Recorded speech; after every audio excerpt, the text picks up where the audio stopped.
주로 이제 반응형 웹을 만들기 위해 사용이 되어진다라고 보시면 됩니다. 반응형 웹은 우리가 뒤에서도 따로 다루긴 하지만 화면의 크기나 방향 등에 따라 이제 스타일이 그에 맞춰서 제공이 되어지는 웹이다라고 보면은 되고요. 그리고 일단 우리가 이 LC 들어가는 것 중 하나 배웠던 게 우리가 시각 효과 때 만들었던 이제 키프레임즈가 있죠. 에키프레임즈 해가지고 뭐 무브 해가지고 이제 시각 효과를 만들 때 사용했던 것처럼 해당하는 이제 S로 시작하는 이제 추가 규칙들이 있다라고 보면 되고요. 그 중에서도 이제 좀 보여지는 게 이제 임포트, 폰트 페이스, 미디어입니다. 그래서 뭐 세 가지 정도 있는데 여기서 여러분들 반드시 기억해야 될 거는 뭐 미디어 정도라고 보면은 돼요. 일단은 하나씩 보자면, 자, 임포트는 이제 포함하다를 의미를 합니다. 그래서 우리가 이제 CSS 내에서, 스타일 시트 내에서 다른 CSS 파일을 불러오기 위한 규칙이다라고 보시면 돼요. 그래서 외부 스타일을 불러올 때, 다른 스타일을 불러올 때 사용이 되어지는데, 근데 성능이나 효율이 좋지는 않아서 되도록이면은 링크를 사용해주면 되고요. 보통 사용한다고 하면은 이제 여러 CSS 파일이 만들어져 있거나 또는 외부 CSS를 내 CSS 파일에 붙이기 위해서 보통 사용을 한다라고 보시면 됩니다. 음, 근데 그래도 되도록이면은 링크 태그를 해주는 게 좋아요. 왜냐하면 우리가 사용자 PC가 있고 보통 웹을 우리가 띄우려면은 뭐 네이버를 띄운다라고 한다면은 네이버 회사 컴퓨터에서 이제 페이지를 요청을 해야 됩니다. 그러면은 우리가 보통은 우리가 뭐 주소를 입력을 하면은 그 주소에 해당하는 웹페이지를 받아와요. 그리고 그 다음에 이제 뭐 받아오면서 이제 뭐 링크 태그에 있는 HTML 파일을 읽었더니 뭐 이제 링크 태그나 스크립트 태그에 있는 뭐 외부 파일을 요청을 해서 요청을 받아온다라고 보면 됩니다. 근데 이제 이때 CSS 파일을 받아왔더니 임포트가 있으면 또다시 요청을 해서 또다시 가지고 온다라고 보면 돼요. 그래서 이 추가 작업이 더 들어가는 거라 그냥 되도록이면은 이렇게 한 번에 써주는 것이 좋다. 자, 그다음에 폰트 페이스입니다. 왼 폰트를 지정하는 규칙이에요. 기존에는 우리가 이제 그냥 폰트 패밀리에다가 그냥 폰트명을 바로 지정해 주면 됩니다. 근데 이제 이거는 이제 그냥 폰트 패밀리로 바로 지정하게 되면 이거는 이제 사용자 PC에 있는 폰트를 사용을 하게 돼요. 그래서 이제 우리가 없는 경우를 대비해서 여러 개를 이제 지정을 하는 거잖아요. 그죠? 근데 이제 이 폰트 페이스를 이용하게 되면 해당하는 이제 나만의 이제 폰트 패밀리를 만들어서 해당하는 이제 폰트를 어떤 폰트를 지정할 건지 작성할 뿐만 아니라 해당을 지정할 때 폰트 파일을 지정을 합니다. 그래서 해당하는 이제 사용자 PC에 있는 폰트 파일을 사용하도록 하거나 아니면 없으면은 해당하는 내 폰트 파일을 사용자에게 다운로드 시켜서 적용시키도록 할 수도 있다라고 보시면 됩니다. 근데 여기도 일단 용량이나 이제 성능 문제가 있어서 되도록 사용을 하지 않는 것이 음, 좋다라고 보면은 됩니다. 그래서 정말 난 이 폰트를 써야 돼라고 할 게 아니라면은 음, 되도록이면 사용을 자제하는 것이 좋고요. 그다음 미디어입니다. 네, 미디어 해당 웹페이지를 표시하기 위한 미디어를 지정하기 위한 규칙이다라고 보면은 되고요. 해당하는 지정된 미디어에 맞춰서 이제 문서가 적절하게 보여지도록 이제 스타일을 작성하기 위한 규칙이다라고 보시면 되겠어요. 자, 그럼 하나씩 뭐 잠깐 뭐 형태도 보도록 할게요. 자, 임포트입니다. CSS에서 이제 우리가 다른 CSS 파일을 불러오기 위한 규칙이다. 그래서 뭐 이런 식으로 임포트와 함께 URL 함수를 통해서 내가 불러올 CSS 파일의 경로를 작성해 주시면 돼요. 우리가 CSS 초기 했을 때 썼던 것처럼 뭐 상대 경로를 해도 되는 거고 아니면 URL 링크를 넣어도 똑같이 적용이 되어진다라고 보시면 됩니다. 자, 그 다음에 폰트 페이스입니다. 해당하는 이제 폰트를 자체적으로 이제 지원하기 위해서 다운로드 시키기 위한 이제 규칙이고요. 폰트 패밀리는 이름이라고 보시면 돼요. 폰트 이름이고 SRC는 이제 폰트 파일이다라고 보시면 됩니다. 그래서 뭐 URL이라고 하게 되면은 이제 네트워크 상에서 다운로드 시킨다라고 보면 돼요. 그래서 뭐 내 PC에 있는 폰트를 다운로드 시킨다거나 또는 따로 뭐 이제 무료로 뿌려지고 있는 거를 뭐 다운로드 시킨다거나 하는 것이 가능하고요. 로컬은 이제 사용자 PC에 있는 폰트를 쓴다라고 보시면 됩니다. 그럼 이렇게 지정을 해서 해당 뭐 폰트가 적용이 되어지도록 할 수가 있다라고 보시면 됩니다. 지정할 때는 그래서 이제 우리가 폰트 패밀리 속성에다가 우리가 위에 작성했던 이 이름을 그냥 그대로 넣어주시면 돼요. 좋아요. 뭐 이런 식으로 이제 뭐 간단히 뭐 볼 수가 있겠고요. 자, 그 다음에 이제 미디어 이제 규칙에 대해서 보도록 하겠습니다. 자, 우리가 이제 다양한 장치에서 이제 HTML 문서가 적절하게 올바르게 보여지도록 하기 위한 규칙이다라고 보면 돼요. 뭐 지난 시간에 우리가 모바일 웹을 만들어 봤듯 우리가 PC에서 보기 위한 웹을 우리가 모바일로 보면 어떻게 되어져요? 일단은 굉장히 작게 보여지잖아요. 그리고 터치 환경도 좋지가 않다라는 거예요. 그래서 우리가 웹페이지를 하나 만들면은 일단은 뭐 화면이 커? 그럼 PC에 맞춰서 보여지도록. 근데 화면이 좁아? 그럼 모바일에 맞춰서 보여지도록 이제 만들어주는 게 일단 이제 만들기 위한 게 미디어다라고 보시면 됩니다. 그래서 이제 굉장히 지금에서는 굉장히 중요한 이제 음, 추가 규칙이다라고 보면은 되고요. 일단은 형태는 뭐 아래와 같이 생겼습니다. add media와 함께 only 또는 not 키워드를 붙이거나 뭐 생략도 가능합니다. 그리고 이제 미디어 유형과 그 다음에 추가적인 조건이 쭉 붙는다라고 보면은 돼요. 좋아요. 그래서 뭐 이런 식으로 뭐 보면은 되고요. 자, 그러면 미디어 유형을 보도록 할 건데 여기에 뭐 PC, 그다음에 뭐 모바일 이렇게 들어가는 게 아니라 좀 더 이제 큰 범주를 놓고 이제 미디어 유형이 갈리게 됩니다. 자, 우선은 우리가 기본적으로 다루는 게 스크린이에요. 여기가 이제 PC 모니터, 그리고 태블릿, 그다음에 스마트폰이 모두 여기 스크린에 포함이 되어진다라고 보면 되고요. 자, 프린트는 이제 인쇄 장치입니다. 우리가 웹페이지 뭐야, 로그인이 안 돼 있네? 우리가 웹페이지 열어서 컨트롤 P를 누르면 인쇄창이 뜨잖아요? 어디 인쇄창의 스타일을 꾸며줄 수가 있다라고 보시면 됩니다. 그래서 먼저 이거는 우리가 보통 종이로 뽑거나 또는 이제 뭐 PDF로 만들기 위한 거라서 일단 실제 우리가 브라우저 보는 걸 그대로 하는 것보다 좀 더 가시성을 좋게 한다거나 정렬된 상태로 따로 이제 스타일링하기 위해서 이제 사용이 되어진다라고 보면 되고요. 그 외에 머티비나 점자 표시 장치도 지원을 해준다라고 보시면 됩니다. 좋아요. 이렇게 해서 그래서 우리가 이제 사용한다라고 하면은 뭐 미디어 스크린이라고 하게 되면은 영역이 만들어지고 이 중괄호 안에 있는 영역이 이 스크린 장치에서만 보여지는 CSS 영역이라고 보시면 돼요. 그래서 여기서 우리가 기존에 작성하던 CSS 블럭들을 작성을 해주면 된다. 그리고 프린트라고 했게 되면은 이제 어떻게 해당하는 여기는 이제 프린트 장치에서만 적용이 되어진다라고 보시면 됩니다. 그리고 그냥 뭐 이런 식으로 이제 놓고 볼 수가 있어요. 그래서 이거 한번 간단하게 사용을 좀 해보도록 할게요. 아, 아.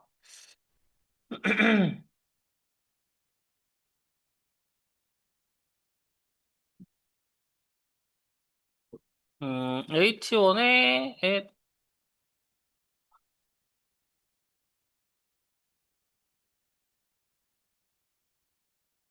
를 이라고 했죠.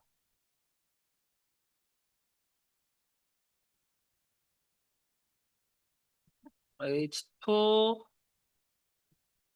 미디어 규칙.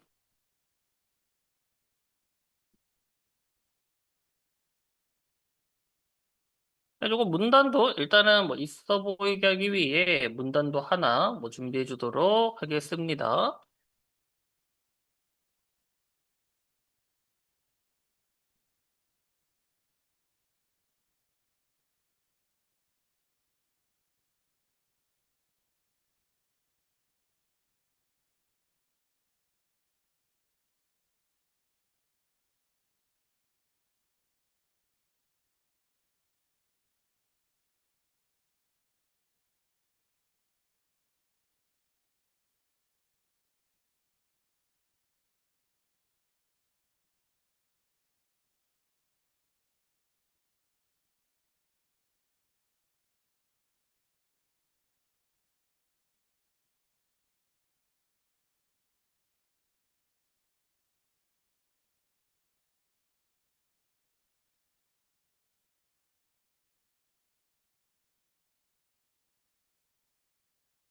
좋아요. 자, 그러면 스타일을 한번 보도록 할게요.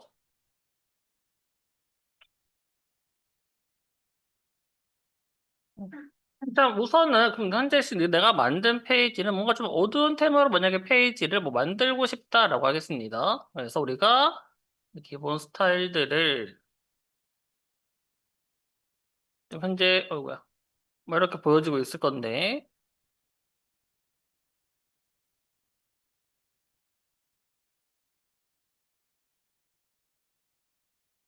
자, 여기서 이제 우리가 바디에다가 뭐 백그라운드 컬러를 뭐 블랙이라고 해주면 쭉 다 검은색으로 이제 보여지게 되죠. 그리고 여기서 이제 뭐 H1을 뭐 컬러 뭐 레드,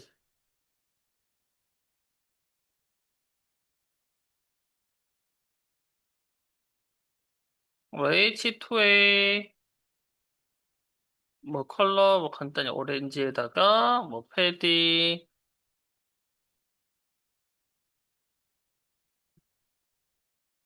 또 좀 주도록 할게요.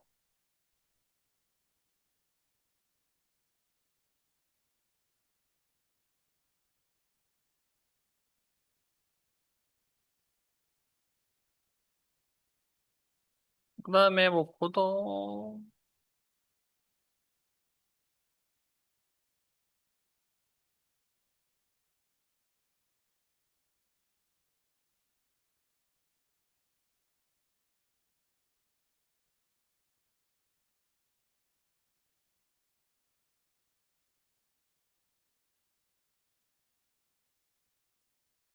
응, 화이트 해주고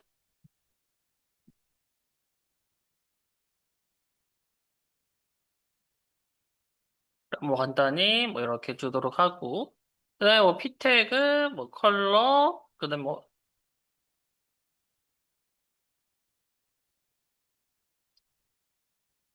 옐로우 뭐 이렇게 놓고 이제 볼 수가 있어요. 뭐 이런 식으로 내가 이제 페이지를 만들었어. 그리고 이렇게 만든 페이지를 이제 우리가 만약에 프린트를 해야 된다고 하면요. 얘가 프린트 장치는 뭐 이대로 보여지지 않기는 합니다. 기본적으로 우리가 해보면은 어떻게 배경이 검은 배경이 아니라 흰 배경으로 바뀌는 걸 볼 수가 있을 거예요. 그래서 이제 대비되는 색으로 바뀌기는 합니다. 근데 모두 다 바뀌는 게 아니라 일부분 바뀌다 보니까 어떻게 이제 어색한 부분이 생기게 되죠. 그래서 이제 보통 이런 경우에는 응, 우리가 이제 얘네들이 그래도 이제 깔끔하게 보여지도록 해야 되고요. 그 다음에 지금은 없지만 우리가 숨겨져 있는 내용들도 있을 거잖아요. 그래서 뭐 마우스 컷을 올렸을 때 나타나는 뭐 컨텐츠들이나 그런 게 있을 수가 있기 때문에 그런 것도 이제 표시가 되어지게끔 하려면은 그것도 숨겨두는 게 아니라 표시가 되어진 상태로 이제 프린터가 되어지도록 해야 된다라는 겁니다. 좋아요. 자, 그래서 이걸 하기 위해 어떻게 해줘야 된다. 이제 프린트 장치에 적용할 스타일이다라고 한다면은 우리가 이거야. add media라고 해주면 되고 그다음에 print라고 해주시면 됩니다.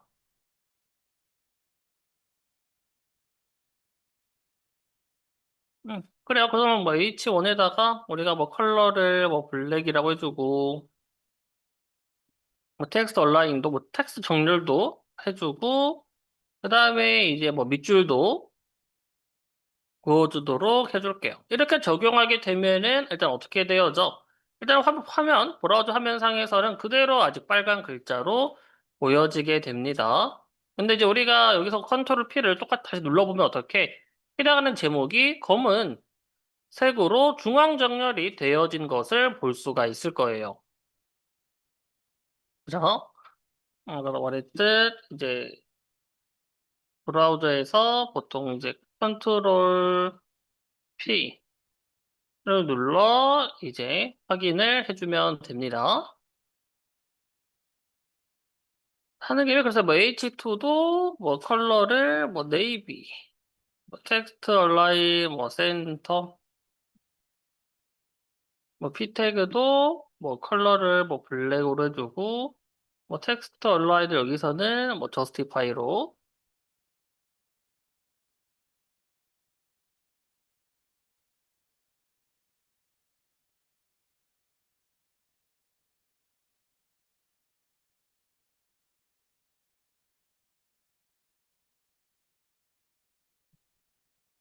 자, 그러면 해당하는 이제 브라우저상에 보여지는 거는 아까 위에 작성한 대로 그대로 보여지게 되고, 우리가 컨트롤 P를 아까처럼 눌러서 보면은 어떻게 아까랑은 다르게 해당하는 이제 검은 글자, 남색, 그다음에 검정에 가운데 위에는 중앙, 얘는 양 끝으로 맞춰진 것을 볼 수가 있어요. 뭐 이런 식으로 우리가 이제 미디어 규칙을 통해서 장치별로 우리가 스타일을 만들어 줄 수가 있다라고 보시면 됩니다.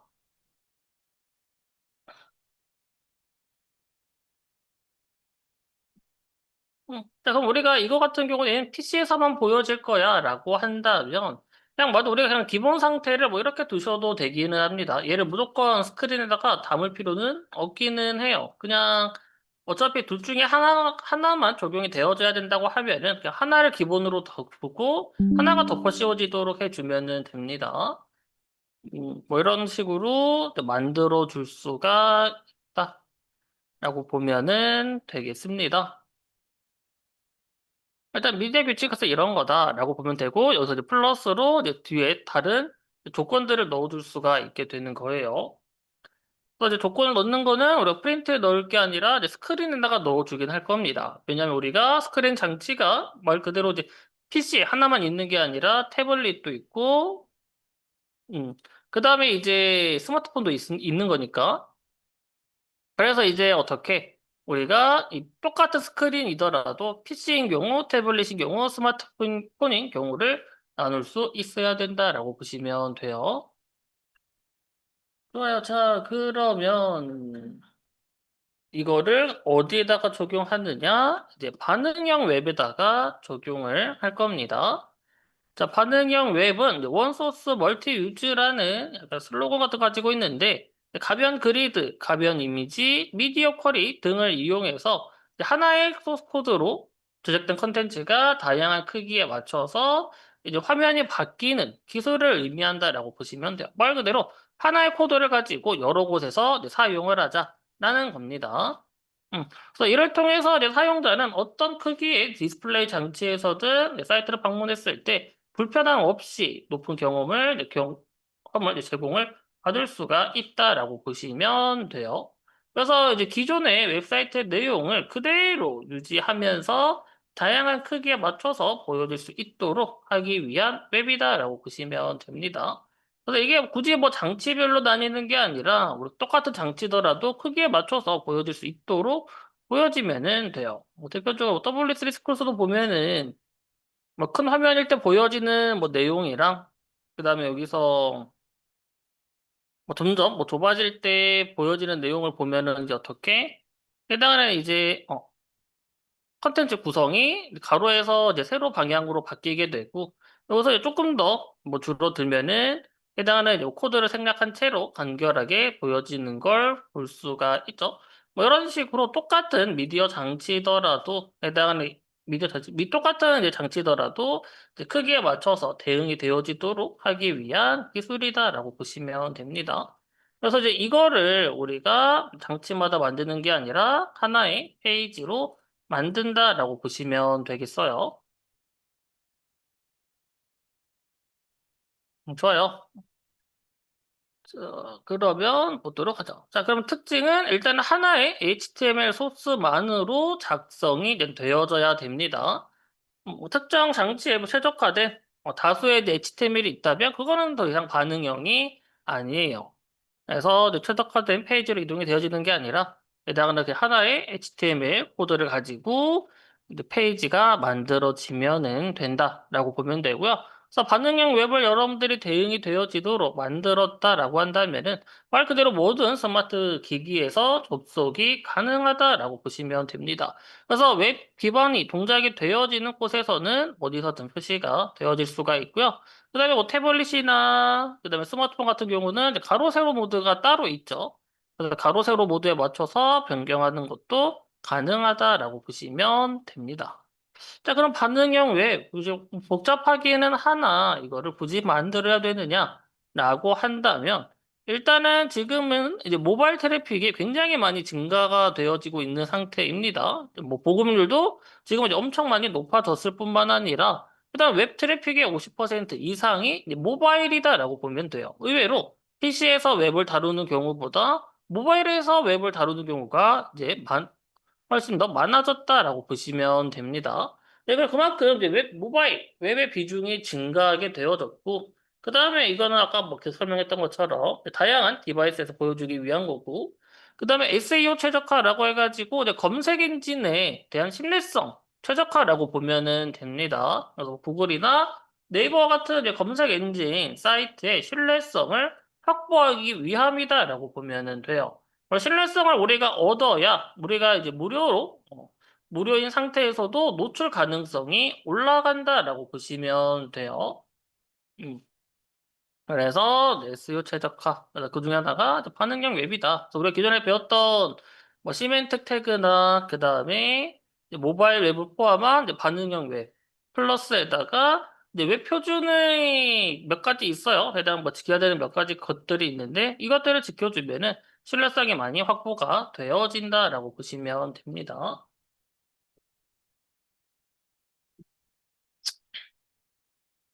자, 그러면 이런 반응형 웹의 핵심 기술들을 몇 가지 놓고 보도록 할게요. 자, 일단은 단위는 보통 픽셀 단위를 뭐 이용하기보다 상대 단위를 활용해 주는 게 좋아요. 뭐 퍼센트나 EM, REM이나 뭐 VW나 VH 등 일단은 이제 픽셀 단위는 정말 딱 고정으로 모든 곳에서 고정으로 들 게 아니라면은 이제 상대 단위를 통해서 이제 그때그때 상황에 맞춰 변화가 되어지도록 만들어 주는 것이 좋습니다. 그리고 이제 가벼운 그리드 레이아웃, 우리가 이제 플로트, 뭐 플렉스박스, 그리드 등을 이용을 해서 이제 정렬 상태나 이런 것들을 이제 적용이 되어지도록 만들어주면 되는데, 플로트 같은 경우는 뭐 이제는 레이아웃을 만들 때 이제 쓰지는 않게 됩니다. 왜냐면 뒤에 플렉스랑 그리드가 나오면서 이제 사용하지 않는 거라 가지고, 이거는 아마 보통 여러분들 사용한다기보다 뭐 회사 들어가면은 뭐 유지보수에서 아마 유지보수에서는 볼 수는 있을 거예요. 그때 말고는 여러분들은 뭐 플렉스나 그리드를 이용해 주면은 되고요. 우리는 시간이 없어서 플렉스만 보기는 했는데 뭐 플렉스만으로도 그리드는 구현이 가능해서 일단은 그리드까지 둘 다 동시에 사용하려고 염습하기보다는 우선은 플렉스박스를 하나 좀 완벽히 익혀두는 게 좋습니다. 익히고 그때 이제 그리드를 보면 그리드가 그 생각보다 이제 쉽게 익혀질 거예요. 그래서 두 개 같이 놓고 보면은 굉장히 헷갈리기 때문에 우선 하나 플렉스박스 좀 완벽히 익히고 그다음에 그리드로 넘어가면은 됩니다. 그러면 가변 이미지와 가변 이제 미디어인데 해당하는 너비를 뭐 100분율로 지정해 주면은 돼요. 그러면은 뭐 크기에 맞춰서 변화가 되어지고요. 마지막은 이제 미디어 쿼리입니다. 아까 우리가 미디어를 통해서 이제 크기 조건을 내걸어서 크기에 따른 웹페이지의 스타일을 설정시켜 줄 수가 있다라고 보시면 되겠습니다. 좋아요. 자, 그래서 이제 우리가 좀 간단하게 좀 보도록 할 건데, 자, 그러면 우리가 미디어 쿼리라는 거를 먼저 작성할 수 있어야 돼요. 자, 미디어 쿼리는 이제 미디어 타입과 이제 속성, 그냥 상태를 이제 표현식으로 이제 구성한 이제 질이라고 보면은 됩니다. 그래서 이제 우리가 기존에 작성하던 뭐 스크린과 같이 미디어 유형과 함께 추가 조건으로 보통은 이제 최대 크기, 최소 크기를 지정한다라고 보면 돼요. 그래서 해당을 우리가 보통 이 너비를 기준으로 우리가 이제 얘가 어떤 장치겠거니 하고 이제 그에 맞춰서 스타일을 작성한다라고 보시면 됩니다. 그래서 이제 뭐 해당하는 이제 맥스 위드 767이다라고 한다면은 너비가 최대 767인 경우다라고 보면 돼요. 뭐 대략 너비가 어디서부터 0에서부터 767인 경우에 적용할 스타일을 작성을 한다라고 보면 되고요. 그다음 뭐 이제 768에서부터 1023까지 원한다라고 한다면은 최소 768, 최대 1023, 뭐 이렇게 작성을 해주면은 됩니다. 그다음에 이제 1024 이상부터는 이제 뭐 스타일 설정하고자 한다고 하면은 민, 위드 뭐 이렇게 해주면 돼요. 그래서 우리가 이제 범위 어디에서부터 어디까지 하겠다라고 한다면은 해당 말도 최소, 최대를 그에 맞춰서 작성해 주면은 됩니다. 물론 이제 이 외에 사용이 되어야 될 조건은 다양하게 있어요. 우리가 크기뿐만 아니라 뭐 디바이스의 크기나 오리엔테이션, 얘가 장치 방향입니다. 우리가 이제 세로 방향, 가로 방향이 있는데 장치 방향을 오리엔테이션으로 정할 수가 있다. 그래서 포트레이트가 세로, 랜드스케이프가 가로, 입니다.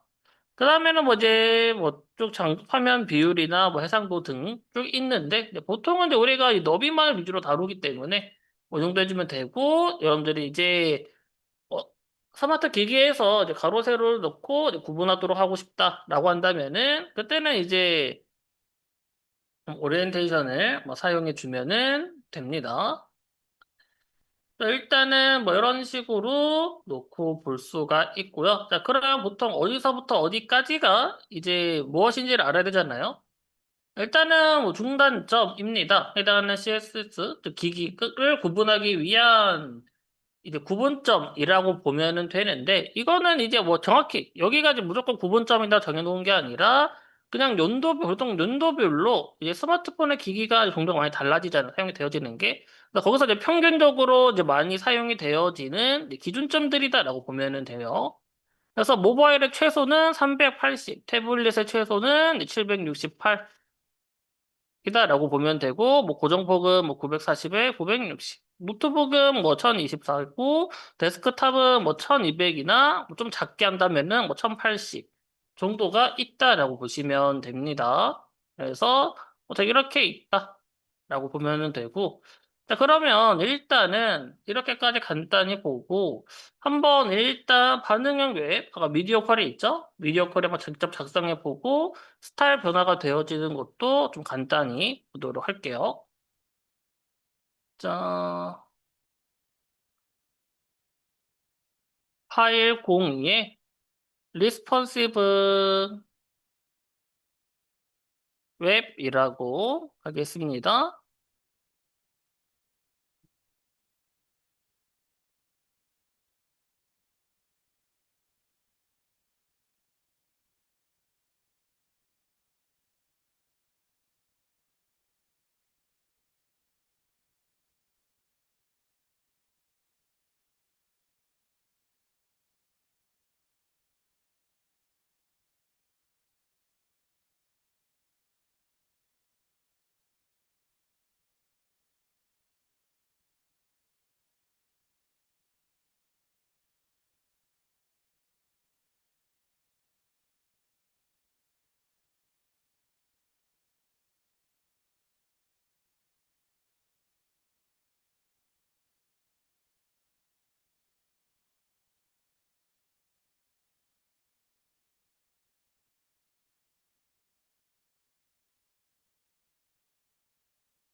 좋아요. 자, 그러면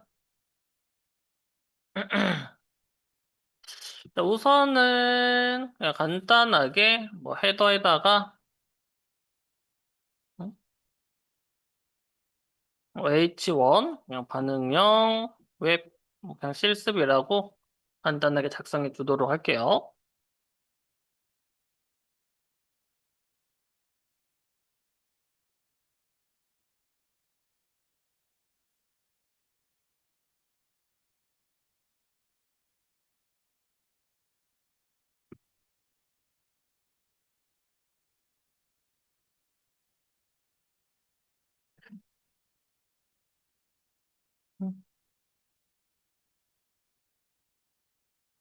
좋아요. 자, 그러면 여기서 한번 간단하게 그럼 CSS 초기화도 같이 좀 해주도록 할게요. 리셋 해주시고요.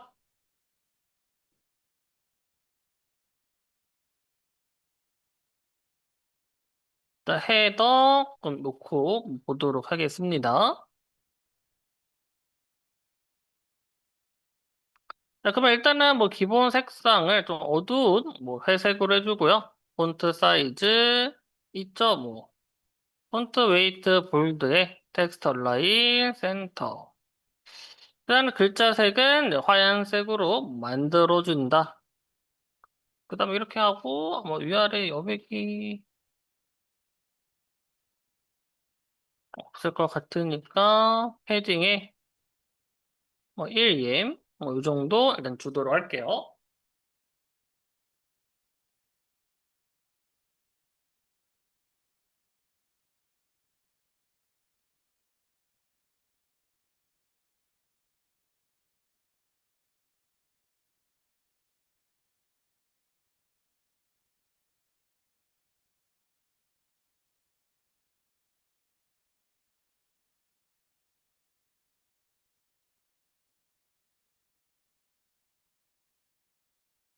좋아요. 자, 그러면 자 우리가 먼저 볼 거는 자 우리가 이제 보통 기본 스타일 뭐 이렇게 있죠. 이거야.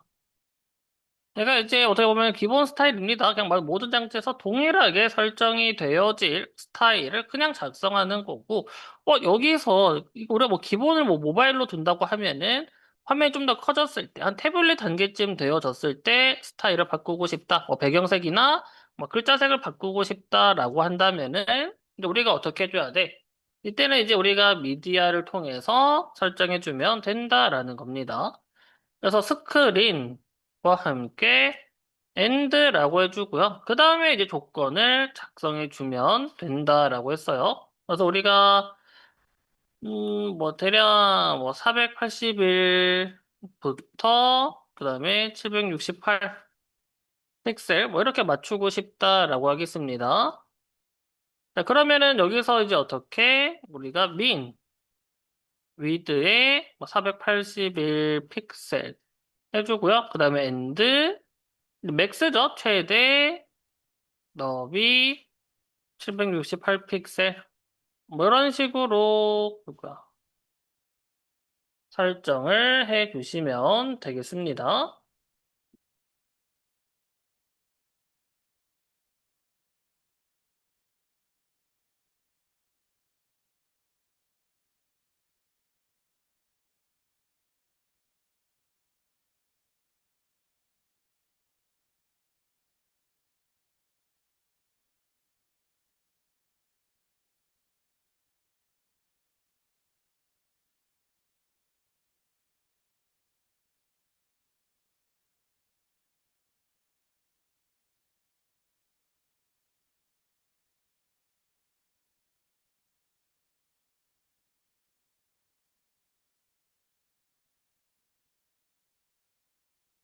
좋아요. 그래서 여기서 우리가 뭐지 헤더에다가 우리가 이제 뭐 기본적인 뭐 크기를 뭐 똑같이 유지할 거다라고 한다면은 헤더 이제 우리가 뭐 색상 뭐 이 정도 바꿔주면 되겠어요. 그래서 백그라운드 컬러 아예 그냥 옐로우 그린의 뭐 컬러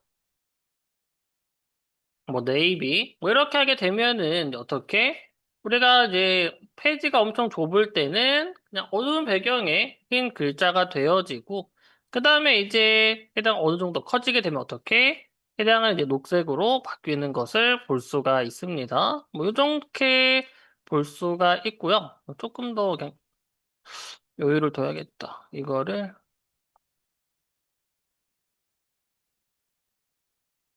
768에다가 반대로 1080 이렇게 두도록 할게요. 음,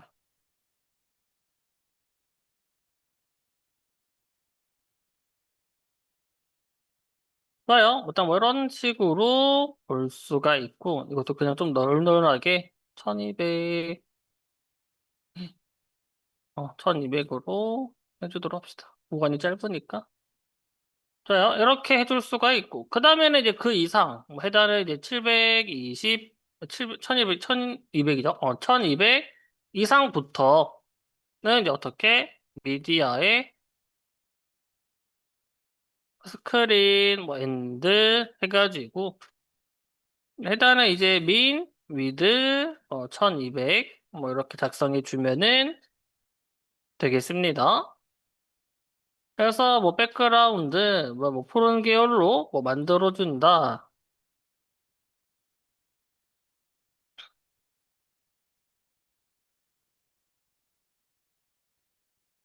라고 하면은 뭐 이와 같이 뭐 작성을 해줄 수가 있겠어요.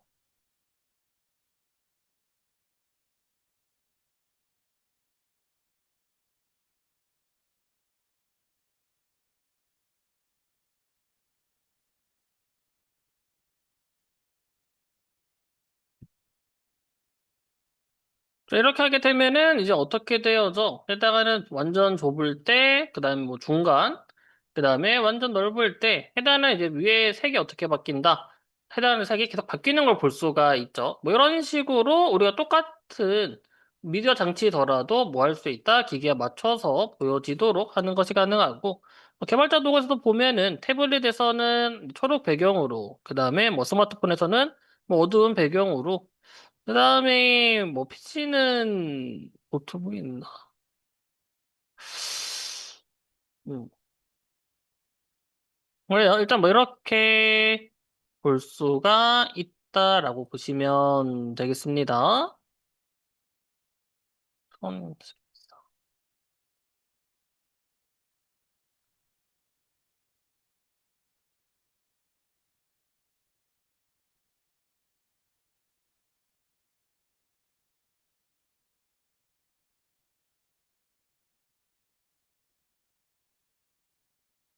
그래서 일단 한번 밑에 미디어 규칙 작성해 보시고 결과 확인해 주시면 되겠어요.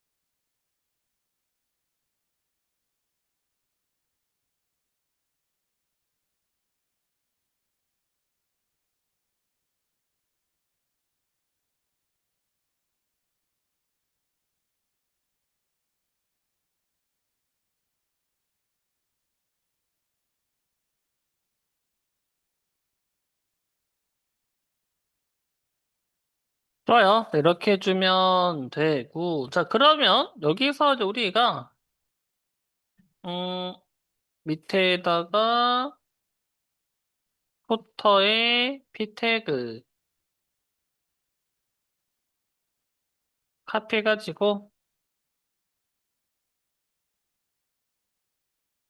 간단하게 하나 해서 기본 스타일에 뭐 포터 넣어주도록 할게요.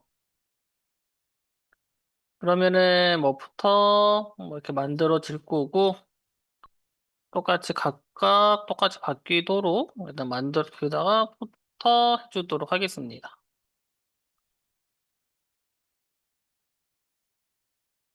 자, 그 다음에는 어떻게 할 거냐? 이제 우리가 반응형 웹, 당연히 페이지 크기에 따라서 이제 색상만 바뀌는 게 아니라 레이아웃 구조나 이런 것도 조금씩 바뀔 수 있어야 되잖아요. 그래서 우리가 이 안에다가 컨테이너를 하나 만들어 주시고요. 자, 박스를 6개를 만들어 줍니다. 1, 2, 3, 4, 5, 6.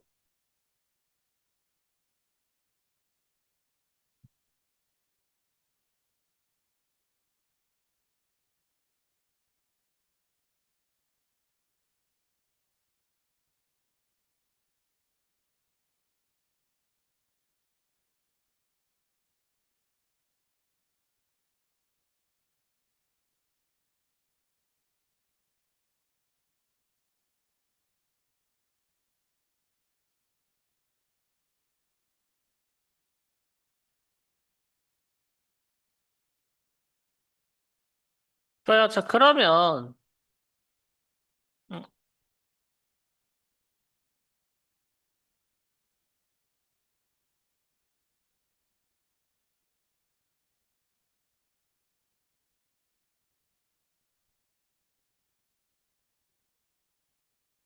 자, 뭘 해볼 거냐면, 일단 우리가 페이지의 너비에 따라서 박스가 쭉 놓여지죠. 총 6개가.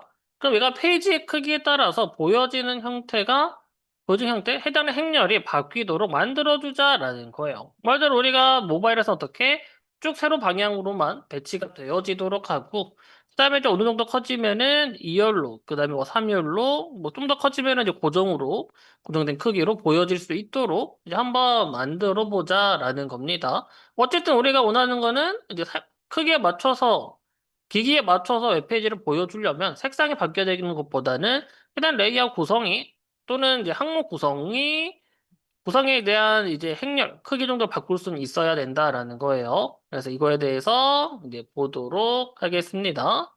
자, 그러면 일단은 뭐 미디어 위에 작성한 거는 뭐 이건 그대로 두고 밑에다가 그냥 새로운 스타일로 컨테이너 부분을 뭐 따로 보도록 할게요.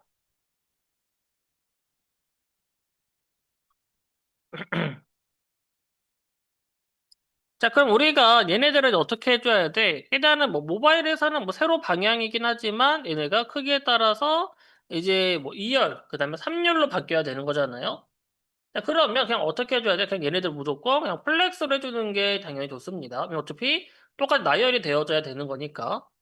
그래서 이제 우리가 이 컨테이너죠? 지금 현재 컨테이너에 디스플레이 플렉스를 해줍니다. 그래서 하위 요소들을 나열 하여 이제 그리드 형식으로 표현을 하겠다. 그래서 우리가 이제 어떻게 해당하는 이제 그리드로 표현하려면 우리가 묶음으로 음, 다뤄야 합니다. 그래서 이제 플렉스 랩까지 같이 설정을 해 주시면 되겠어요. 자, 그 다음은 이제 박스로 해줍니다. 박스로 해주시고요. 자, 이때 우리가 기본 스타일이 모바일을 지금 기본 스타일로 둔 거잖아요. 좁은 화면을. 그래서 우리가 좁은 화면일 때는 어떻게 하자? 너비를 100%만큼 다 채우자라는 겁니다. 그래서 뭐 해당하는 이제 여기서 이제 모바일 1열, 그 다음에 뭐 태블릿 2열, 그 다음에 모니터 뭐 3열, 뭐 이렇게 놓고 보도록 할게요.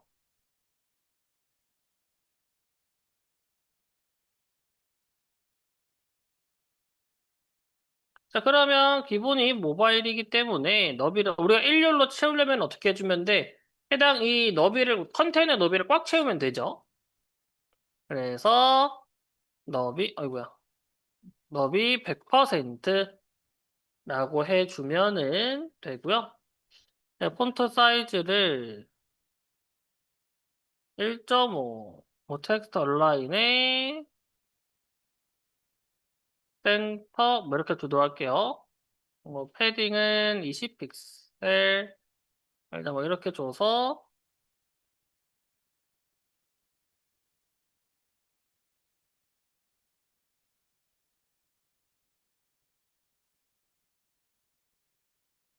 일단 뭐 이렇게 일단 보도록 하겠습니다. 테두리를 좀 연하게 주도록 해요. 보더 1픽셀에 솔리드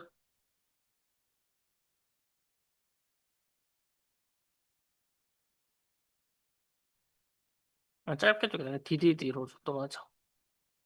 일단 뭐 이런 식으로 이제 만들어 줄 수가 있겠습니다.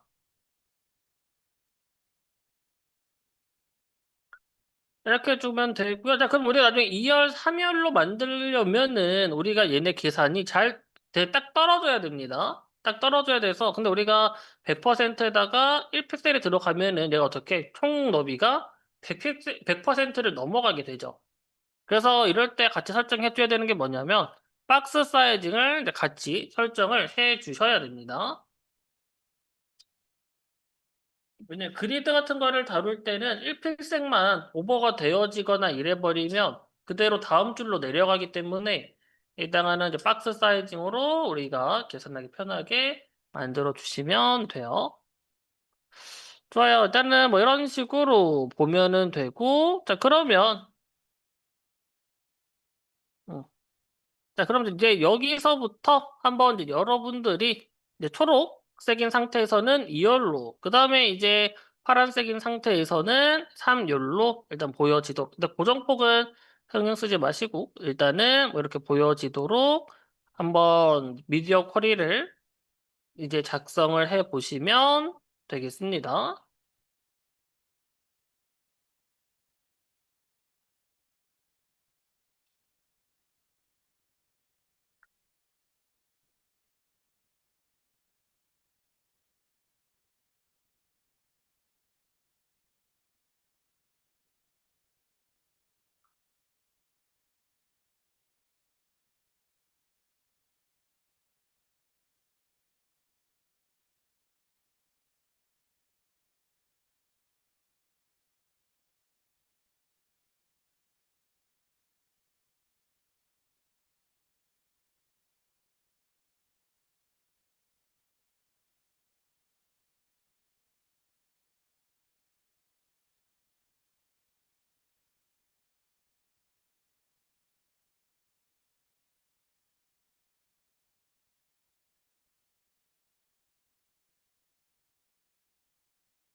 일단 50분이니까요. 쉬었다가 한번 작성해 보시면 되겠습니다. 그래서 이거는 이제 크기랑 나눌 수 있어야 되기 때문에 한번 해보시면 되겠어요.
좋아요. 해서 한번 이어서 만들어 보시면 됐습니다.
좋아요. 자,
보도록 할게요. 자, 우리가 위에 기본적으로는 모바일 좁은 화면이죠. 좁은 화면에서 어떻게 일률로 이제 표시가 되어지도록 이제 만든 거잖아요.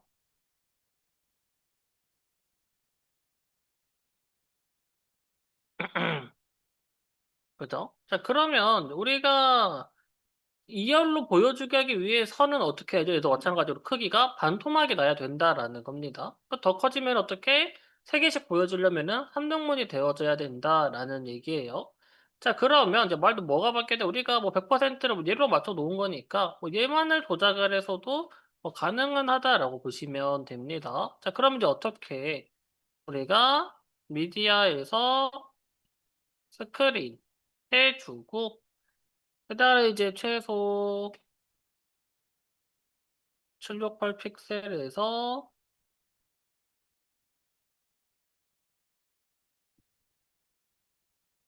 1200 픽셀 뭐 이렇게 잡아줄 수가 있겠죠. 이때 박스의 크기를 뭘로 잡아주면 돼? 박스의 크기를 우리가 뭐 너비 뭐 50%뭐 이렇게 잡아주면은 됩니다. 그러면 이제 초록색 박스일 때는 어떻게 되어져? 해당은 얘네가 2열로 표시가 되어지는 것을 볼 수가 있죠.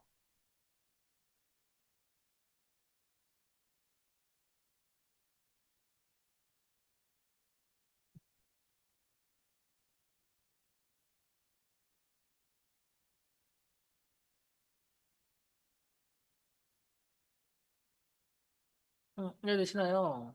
자, 그러면 우리가 여기서 그러면 이제 3열로 이제 넘어가게 되잖아요, 그러면. 자, 3열은 최소 1200이죠. 최소 1200 픽셀. 이고 이때는 그럼 어떻게? 뭐 33.3%라고 해주면은 최대 뭐 3등분이 되어진다라고 보면 됩니다. 자, 근데 해당하는 이 33.3%가 얘네가 딱 나누어 떨어지는 수가 아니에요. 그죠? 뭐 해당하는 크기가 3의 배수면 뭐 얼추 좋긴 하겠지만 근데 그렇지가 않다 보니까 이게 티가 나나? 좀 보면은 조금 이제 애매하게 1픽셀이 한 몇 픽셀 남는다라고 보면 됩니다. 그래서 이런 경우에는 이제 보통 뭘 이용하냐면 플렉스 속성을 그래서 보통 이용을 해요. 뭐냐면 우리가 이 플렉스라는 속성을 통해서 우리가 어떤 속성을 설정할 수가 있어요. 플렉스 그로우랑 그 다음에 이제 싱크랑 베이시스를 설정할 수가 있잖아요. 이때 베이시스가 뭐예요? 베이시스가 크기죠. 크기. 헤더는 주축 방향에서의 크기 50%, 싱크는 축소 비율, 그로우는 확대 비율입니다. 그래서 우리는 너비를 딱 맞춰줘야 되기 때문에 헤더는 그로우, 확대 비율이랑 싱크, 축소 비율을 같이 설정을 해줄 거예요. 뭐 싱크는 기본값이 1이기 때문에 뭐 생략을 해도 되기는 하지만 그로우는 기본값이 0이기 때문에 얘를 설정해 주면은 됩니다. 자, 그러면 이제 이거를 밑에서 어떻게 밑에 1200, 최소 1200인 경우에도 플렉스라는 속성을 이번에는 한 번에 설정해 주도록 할게요. 그래서 어떻게 33.3%라고 해주면 됩니다. 그러면 해당하는 이제 공간이 남으면은 그로우에 의해서 채워질 거고 만약에 오버가 되어진다라고 한다면은 싱크에 의해서 축소가 되어질 거다라고 보시면 됩니다. 이렇게 놓고 이제 보면은 이제 어떻게 아까 전과는 다르게 오른쪽 끝에 보면은 공간이 남는 게 없는 걸 볼 수가 있어. 딱 떨어지는 것을 볼 수가 있다. 뭐 이런 식으로 만들어 줄 수가 있겠어. 이런 식으로 이제 웹페이지 크기에 따라서 해당 뭐 그리드 형식이나 또는 그냥 밑에 쭉 나열되는 방식으로 이제 표현을 해 줄 수가 있습니다.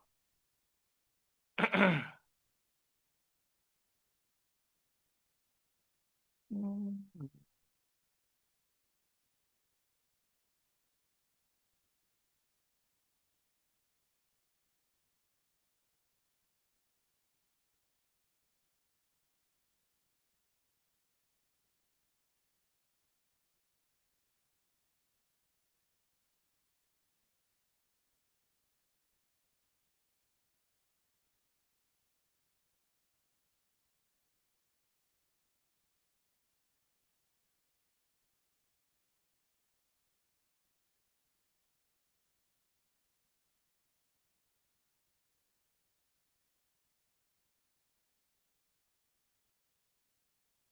일단 뭐 여기까지 해서 질문 있나요?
좋아요. 자, 그러면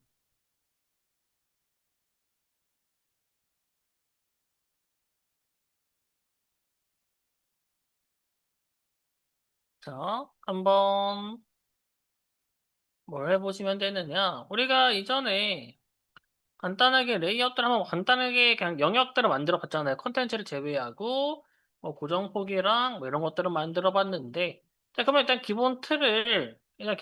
기본 레이아웃 구성으로 영역을 만들어 주고요. 일단은 우리가 너비 1200, 기존 1200 이상인 경우에는 너비 1200에 맞춰서 고정이 되어지도록 만들어 주면 되고요. 여기서 이제 크기가 점점 줄어들면은 1200 이하부터는 어떻게 이제 가변 폭으로 바뀌도록 해주면 됩니다. 그리고 해당하는 이제 더 줄어들게 되면은 이제 모바일 700 아까 768이죠? 이것보다 더 작아지게 되면은 모바일로 보여지도록 해주면 돼요. 그래서 이때는 사이드를 우리가 기존에 어떻게 바깥으로 일단 왼쪽으로 빼주면 되고요. 그와 더불어서 이제 웹사이드로 빠진 사이드로 빠진 측면 영역을 보여줄 수 있도록 어제 만들었던 버튼도 있죠. 버튼도 이제 표시가 되어지도록 만들어 주면은 되겠습니다. 그래서 한번 만들어 보시면 되고요. 아까 말했듯 기본 레이아웃을 이제 모바일로 해주면은 된다라고 했어요. 그래서 기존에 했던 레이아웃들을 참고해서 한번 만들어 보시면 되겠습니다.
좋아요. 자,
구독폭으로 들으면 먼저 뭘 했죠?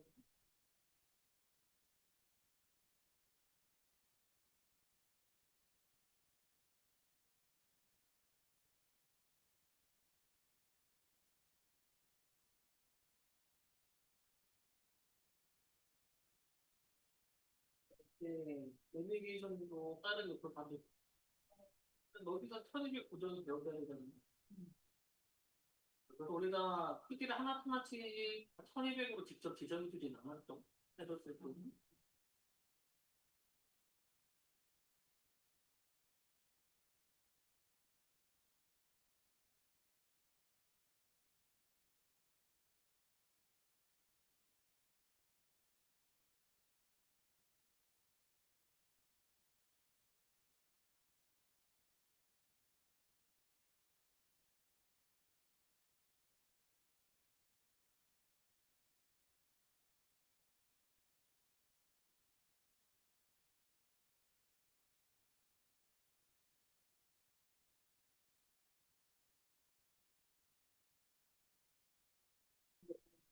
이건 상위 영토의 크기만큼 너비를 차지하죠. 그래서 그래서 이제 우리가 밑에 뭐 해설하는 내비게이션이나 이메일들이 기본 너비가 다 뭘 따라가요? 라디오석을 따라가던가요? 그래서 이제 우리가 전체 구성 폭으로 만들려면 어떻게 하자고 했어요? 우리가 레이아웃의 폭을 설정하기 위한 상위 요소를 따로 만들어 뒀죠.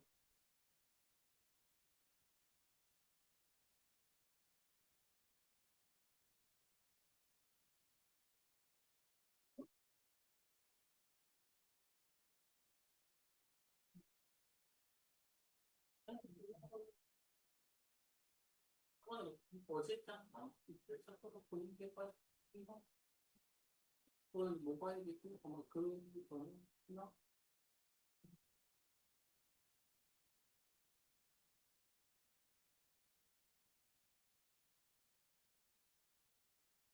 그 다음 차 이동했던 거 보겠습니다.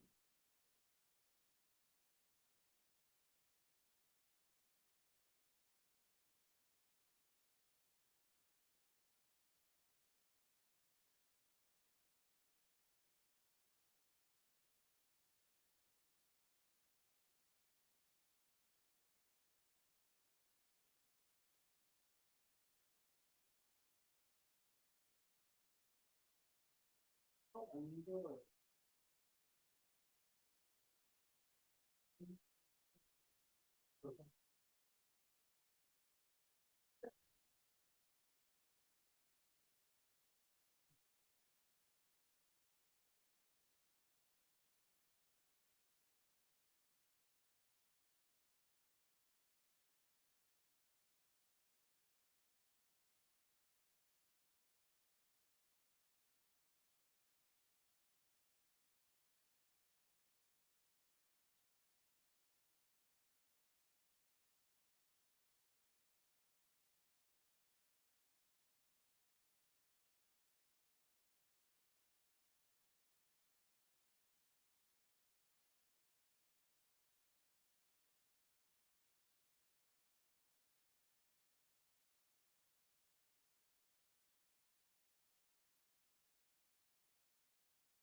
일단 그 설명을 해서 해서 지금 뒤에 있을 거긴 한데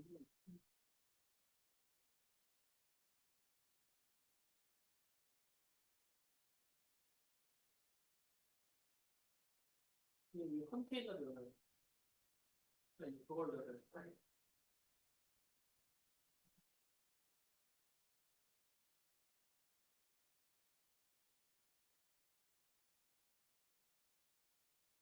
이런 숫자를 엑설루트로 짜면 포지션 엑설루트 가보세요. 아니죠. 상위 요소를 기준으로 위치를 배치하는 거죠. 아,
자, 보도록 할게요. 자, 일단 우리가 모바일 웹도 만들어줘야 되고, 그 다음에 가변포까지 해가지고, 레이아웃을 만들어줘야 됩니다. 자, 그러면 우리가 CSS는 미디어 쿼리로 나눌 수는 있지만, HTML 코드는 우리가 기기에 맞춰서 변형이 되어지도록 할 수는 없어요. 뭐, 하려면은 이제 나중에 뭐 자바스크립트나 뭐 jQuery를 이용해서 조작을 해야 되지, 순수 HTML만으로는 우리가 이제 마크업의 구조를 바꿀 수는 없다.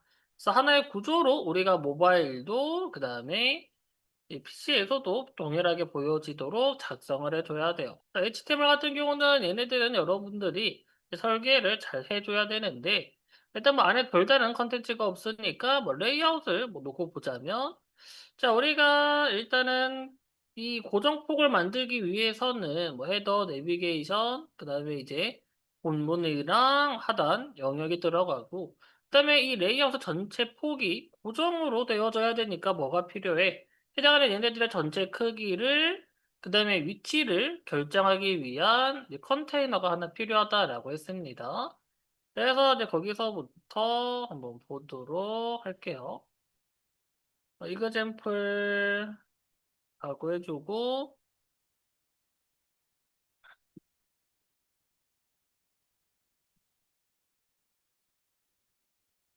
그 다음에 리셋 한번 해주고 그래서 이제 우리가 뭘 해줘야 돼? 컨테이너가 하나 이제 메인 컨테이너가 하나 필요하죠. 하나 필요하고 그 다음에 이제 헤더 상단이죠. 여기에 뭐 H1에다가 헤더 뭐 넣어주도록 하고 그 다음에 이제 버튼 어제 만들었었죠. 그 버튼에 뭐야 타입 타입을 버튼 그리고 클래스도 어제랑 똑같이 사이드 오픈 버튼이라고 할게요. 그리고 뭐 스펜에다가 사이드 메뉴 오픈 아무튼 뭐 이렇게 주도록 하겠습니다. 뭐 헤더는 뭐 어제 만들었던 거랑 거의 똑같이 만들어주면 되고요. 그 다음에는 뭐 그냥 간단하게 그 내비게이션, 그 다음에 메인 컨테이너 안에 사이드, 어? 사이드바, 그 다음에 뭐 메인에 컨텐츠 넣어주시고, 네, 부터도 이렇게 넣어주면 되겠습니다. 우리가 기존에 만들던 레이아웃에서 그다음에 위치랑 크기를 결정할 멜레드를 넣어주면 되고요. 우리가 이 사이드, 픽스드로 두기는 할 거지만 일단 우리가 다른 레이아웃에서는 이제 컨텐츠랑 나란히 배치가 되어져야 되기 때문에 하나의 묶음으로 만들어줘야 됩니다.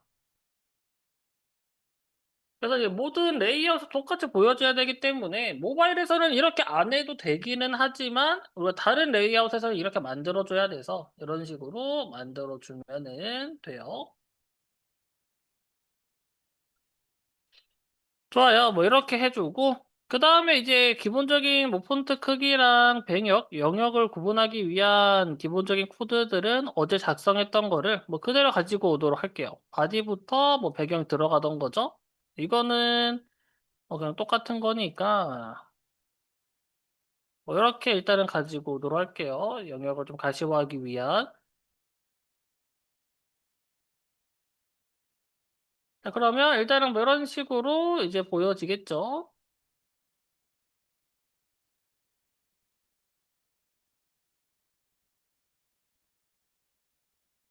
어제 모바일 웹 할 때 쓰던 겁니다.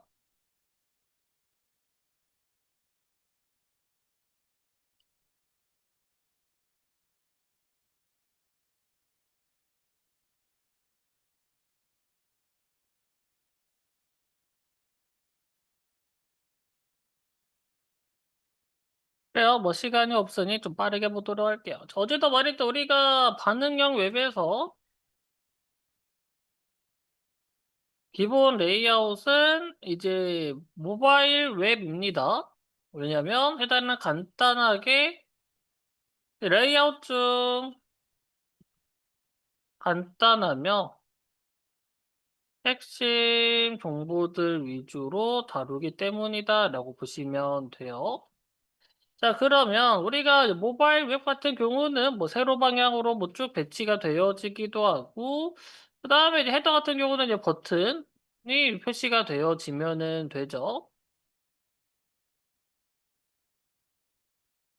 그래서 일단 헤더에 포지션 릴레이티브 그리고 뭐 사이드 오픈 버튼 해서 기본 스타일을 제거하는 것도 작성해 주도록 할게요. 그래서 보더 테두리 제거해 주시고 헤딩 원래 마진도 혹시 모르니까 뭐 지워주고 백그라운드 커서 포인터까지가 이제 기본 스타일을 집어준 거고요. 그 다음에 위치는 우리가 포지션 앱솔루트로 설정해 줍니다. 해당 버튼을 왼쪽에다가 배치를 해줄 거고요. 뭐 상황에 따라서는 오른쪽에 배치하는 경우도 있기는 해요. 보통 왼쪽에 배치하는 거는 정말 이제 어플 이 보통 왼쪽에 있고 이제 웹 같은 경우는 주로 이제 오른쪽에 있는 경우도 많아서 이거는 뭐 여러분들이 선호하는 방향에 일단 두시면 돼요. 레프트 16에 탑 50% 트랜스폼에 이제 Y축 중앙이기 때문에 트랜스레이트 Y에 마이너스 50 그 다음에 아이콘 설정. 그래서 어제 쓰던 이미지를 똑같이 쓰도록 할게요.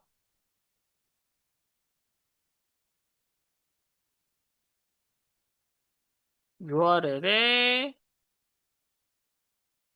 메뉴, 도 리피트, 센터에 커버.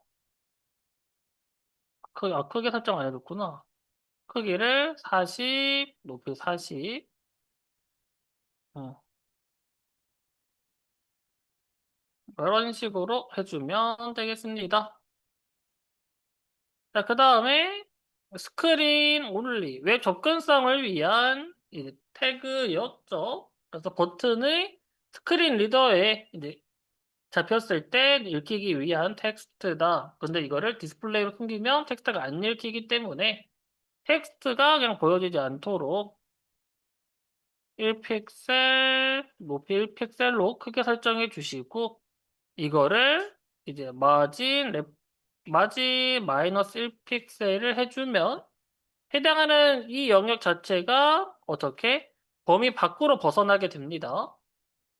그 상태에서 우리가 뭘 하면 오버플로우 히든하게 되면은 영역 밖에 있는 하위 컨텐츠들은 이제 모두 숨겨지기 때문에 화면에 보여지지 않게 된다.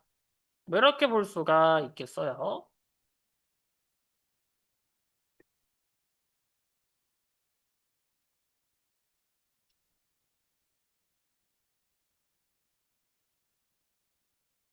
좋아요. 그래서 뭐 사이드바도 뭐 포지션 픽스드 얘는 이제 우리가 브라우저를 기준으로 배치를 해 줄 겁니다. 그래서 말했던 우리가 한참 밑에서 스크롤이 되어졌을 때도 뭐가 되어져야 되니까 이 상태에서 메뉴가 표시가 되어져야 되기 때문에 브라우저를 기준으로 이제 위치가 잡혀야 되고요.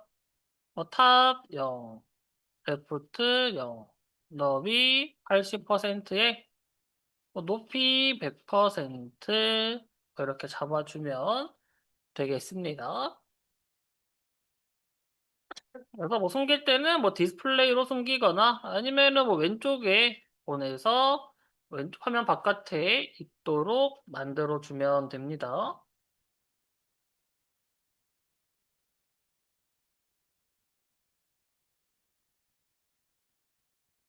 네, 모바일 웹은 뭐 이렇게 좀 돼. 그래서 이 안에 이제 각 영역 안에도 들어가는 이제 내용들을 쭉 이제 작성을 해주면은 되는 거고요. 그래서 이제 뭐 표시할 뭐 생략할 부분은 생략할 부분은 뭐 그대로 숨겨주면 되는 거고 해주면 됩니다. 그래서 이제 기본 스타일들을 여기다가 쭉 작성해 주면은 되고요. 그다음에 이거를 이제 기기에 따른 정렬 방식이나 이제 표현 방식을 미디어 쿼리를 통해서 해주면은 됩니다.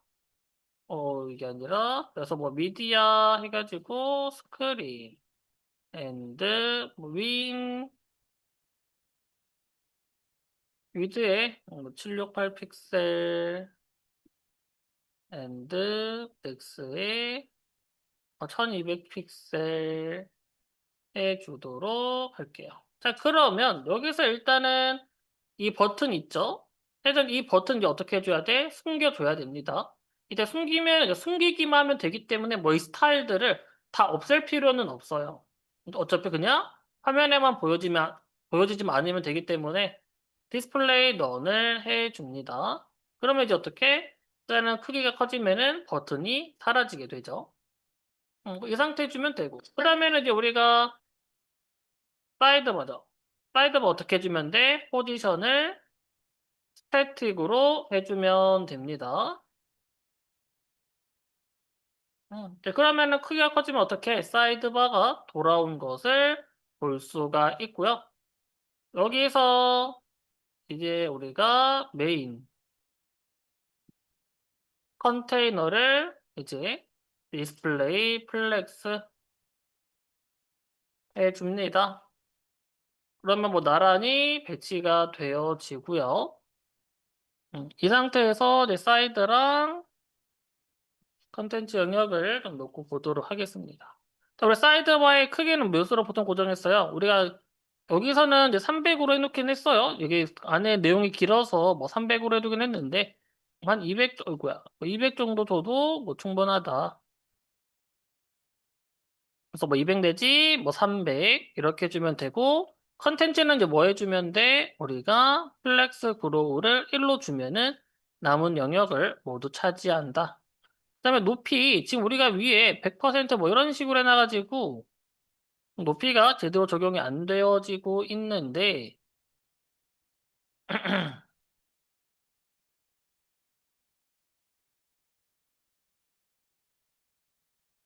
음,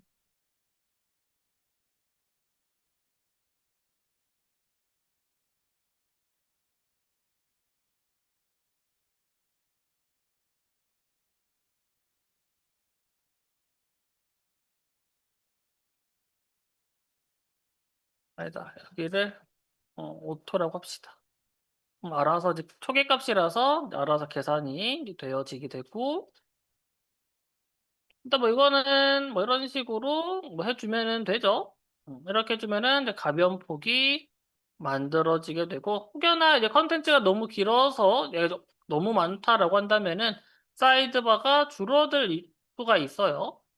그렇기 때문에 일단은 얘는 줄어들지 않도록 싱크의 값을 0으로 추가로 설정을 해주시면 됩니다. 좋아요. 뭐 이거는 이런 식으로 뭐 해주면 됩니다. 그리고 이보다 더 큰 화면이 됐을 때는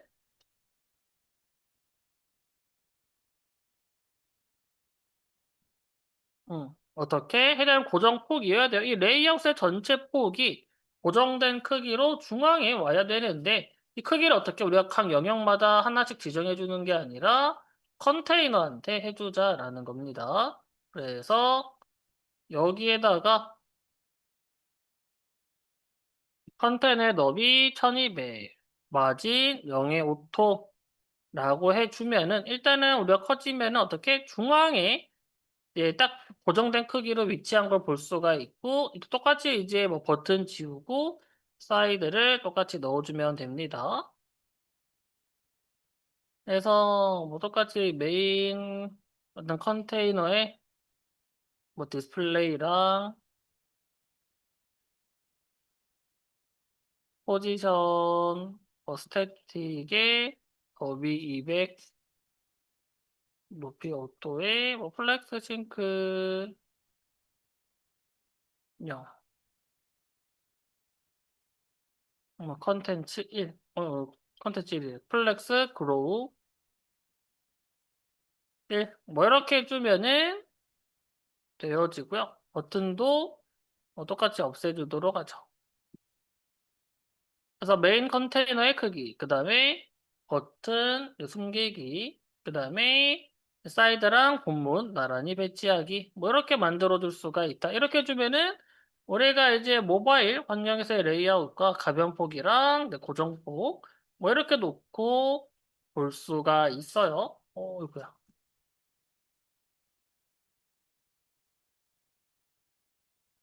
좋아요. 일단은 뭐 간단하게 레이아웃 구성으로 만들어 봤고, 이제 아까처럼 우리 안에 내용에 이제 아까처럼 뭐 그리드나 뭐 이런 것도 있다라고 한다면은 이제 그거에 따른 스타일도 각각 작성을 해주면 됩니다. 그래서 반응형 웹은 뭐 이렇게 뭐 만들어지게 되고, 뭐 여러분들이 뭐 잠깐 만들어 봤듯 이게 반응형 웹의 장단점이 명확하게 느껴질 겁니다. 일단은 단점부터 놓고 보면 단점은 초기 설계가 굉장히 복잡하다라는 거예요. 일단 아까도 봤던 HTML 자체는 하나의 구조로 만들어야 되고 CSS 작성하려면 어떻게 분기를 나눠서 중단점을 나눠서 작성해야 되는데 이게 이제 기본 레이아웃에서 변화가 되어져야 되다 보니까 이 초기 설계가 굉장히 복잡하고 그다음에 성능 최적화도 필요합니다. 말도 우리가 한 페이지 안에 세 가지 경우를 다 들어가게 만들다 보니까 성능 최적화도 필요하고 그 다음에 이제 미디어 쿼리가 구형 브라우저에서 동작이 되어지지 않는 경우가 있어요. 호환성 문제도 있다라고 보면 됩니다. 다만 이제 이걸 했을 때 장점은 일단 한번 내 초기 설계가 힘들 뿐이지 그 다음부터는 유지 보수가 용이합니다. 말대로 하나의 페이지만을 하나의 파일만을 가지고 모든 공유에 모든 상황에서의 다 이제 처리가 되어지다 보니까 유지 보수 용이하고요. 다양한 기기에서도 지원 가능하고 SEO 아까도 말했던 이제 검색 엔진 최적화 검사하는 데 있어서 굉장히 친화적이다라고 보면은 됩니다. 여러분들 포트폴리오를 하든 실제로 서비스 운영한다라고 한다면은 해당 반응형 웹은 되도록이면은 반영해서 만들어 주는 것이 좋아요. 그래서 딱 반응형 웹까지 이렇게 보면은 웹 첫 번째 과정이 끝나게 되고요. 그 다음 과정, 다음 주 월요일에는 이제 우리가 이제 버튼 누를 때 지금 아무런 반응이 없잖아요. 그래서 우리가 이 반응을 눌렀을 때 특정 우리가 액션을 취했을 때 뭔가 기능의 동작이 되어지도록 하려면은 그때부터는 이제 자바스크립트를 통해서 우리가 기능을 구현하고 그거를 넣어줘야 된다라고 보시면 됩니다. 그래서 이런 이제 자바스크립트는 우리가 다음 과정에 보도록 하고요. 첫 번째 과정은 뭐 이대로 마치도록 하겠습니다. 일단 여기까지 해서 질문 있나요?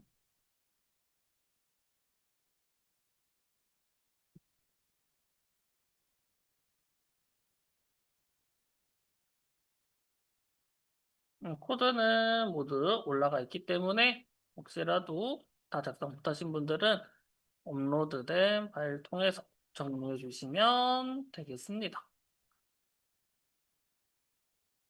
그래요. 이제 금요일자는 출석부가 따로 없어가지고 마무리하고 바로 끝내도록 할게요. 그래서 이제 마무리 다 하신 분들은 이제 퇴실하셔도 됩니다. 수고하셨습니다. 네, 수고하셨습니다.